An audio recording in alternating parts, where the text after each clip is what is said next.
जय श्री राम। जय श्री हनुमान। दोस्तों, आज हम सब हनुमान जन्मोत्सव की ढेर सारी शुभकामनाएं।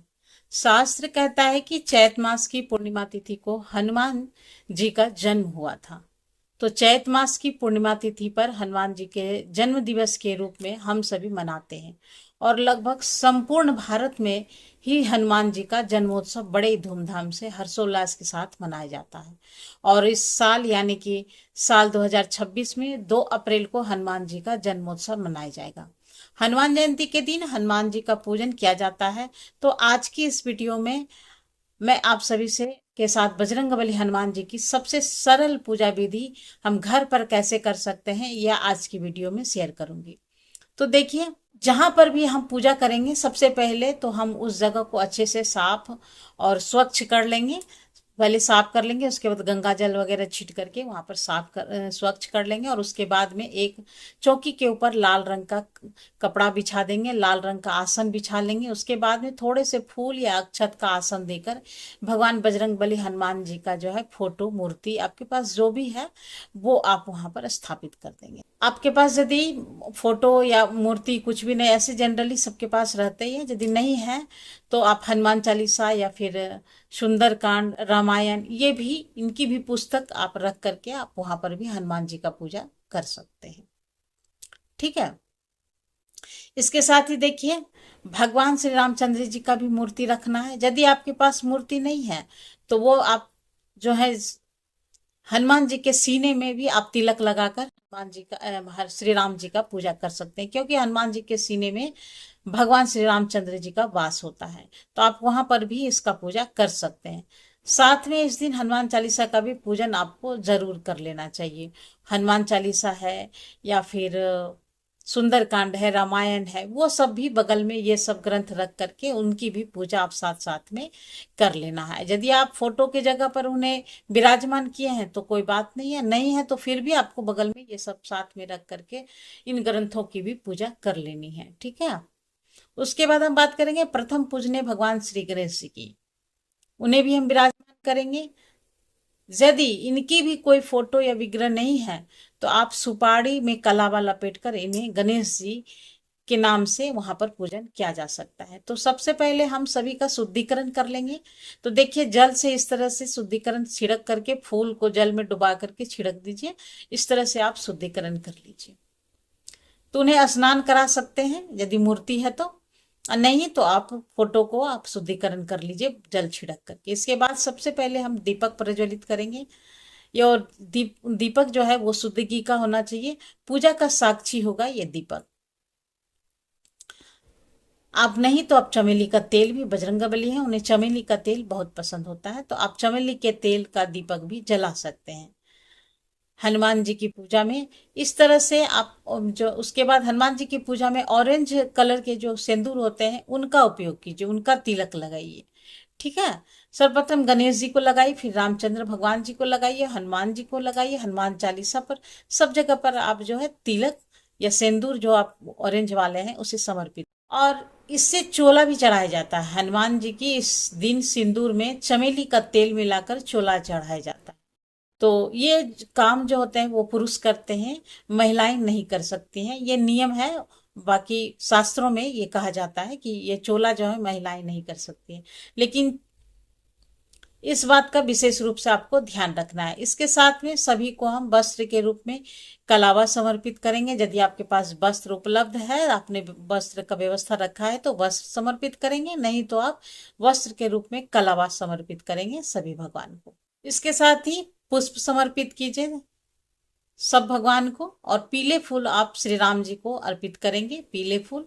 और लाल फूल आप बजरंगबली को और गणपति भगवान गणेश जी को आप समर्पित करेंगे। उसके बाद और जो भी भगवान है, आप यदि आसपास में है या घर में आप साथ में पूजा कर रहे हैं घरेलू जगह पर, तो अपने घर के मंदिर में, तो आप और भी भगवान के जो फूल चढ़ते हैं आप वो समर्पित कीजिए वो। इसके बाद देखिए, सभी को हम अक्षत समर्पित कीजिए। अक्षत का चावल जो टूटे हुए नहीं रहते हैं, अखंडित जिसे कहते हैं, ठीक है, वो चावल आप या अक्षत उसे समर्पित कीजिए।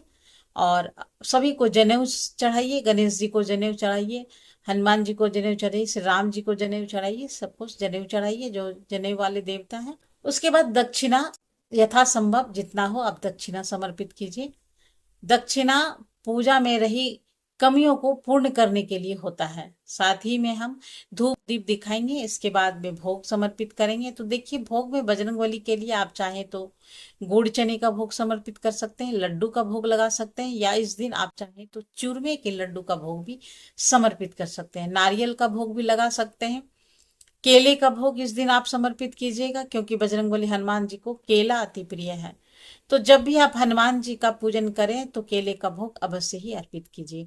और उसके बाद जो भी आपको पाठ इत्यादि करना है, जैसे हनुमान चालीसा पढ़ना है, सुंदरकांड का पाठ करना है, रामचरितमानस का पाठ करना है, तो इस तरह से आप कुछ भी आप जो भी है, उसके बाद सीताराम का जाप करना है, जो भी है श्री राम जी सीताराम सीताराम का यदि आप जाप करेंगे, इससे हनुमान जी बहुत प्रसन्न होते हैं, ये आप सभी को पता ही है।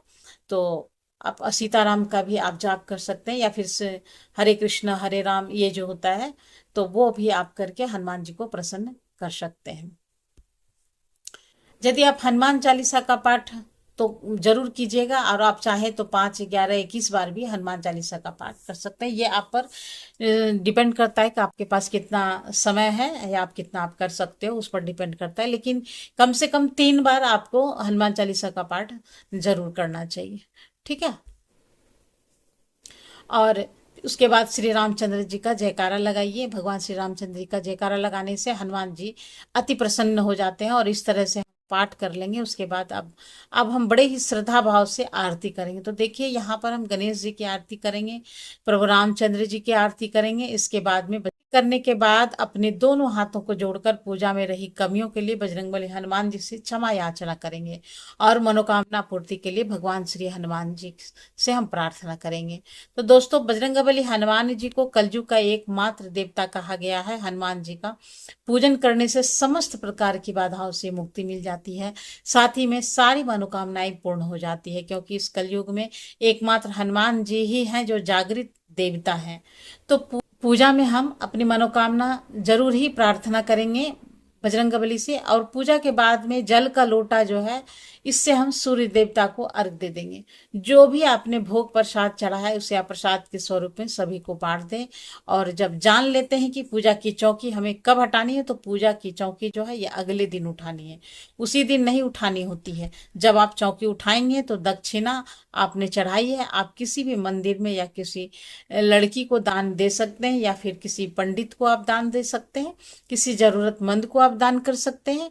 इस तरह के इसी तरह से साथ में जो पूजा के फूल आपने यूज किए हैं, ये सभी को आप इधर उधर नहीं डालना है। आप किसी गमले में, मिट्टी में आप डाल सकते हैं, जिसे भू विसर्जन कहते हैं। जल में भी विसर्जित कर सकते हैं। यदि आपके आसपास यदि तालाब नदी वगैरह है, तो आप इन्हें जल में भी विसर्जित कर सकते हैं। नहीं तो आजकल गमले तो सभी के पास रहते हैं, तो आप गमले में इसे विसर्जित कर सकते हैं। थोड़े दिन के बाद ये खाद बन जाते हैं और छोटे छोटे पौधे निकलना शुरू हो जाएंगे। तो पूजा में जो भी सामग्री आपने यूज किया है, ना इधर उधर भूल से भी नहीं करना चाहिए। तो जो जनेऊ आपने समर्पित किया था, कलावा चढ़ाया था, इन्हें आप परिवार के सभी सदस्यों में बांटकर पहन लीजिए। जेंट्स को अपने परिवार में यह जनेऊ धारण कर लेंगे, और बच्चों को आप कलावा बांध दीजिए। और नहीं तो आप चाहे तो मंदिर में पंडित जी को भी दान कर सकते हैं। तो हनुमान जी का पूजन करना बहुत ही आसान है, बहुत ही जल्दी हनुमान जी प्रसन्न हो जाते हैं और अपने भक्तों की मनवांछित इच्छाएं भी पूर्ण करते हैं। यदि ये वीडियो आप सभी को अच्छी लगी है, तो कमेंट बॉक्स में जय श्री राम या जय जरूर सहयोग कीजिएगा। ठीक है। और लाइक भी कीजिएगा, शेयर करना तो बिल्कुल भी नहीं भूलिएगा। तो फिर मिलते हैं एक नई वीडियो में नई जानकारी के साथ।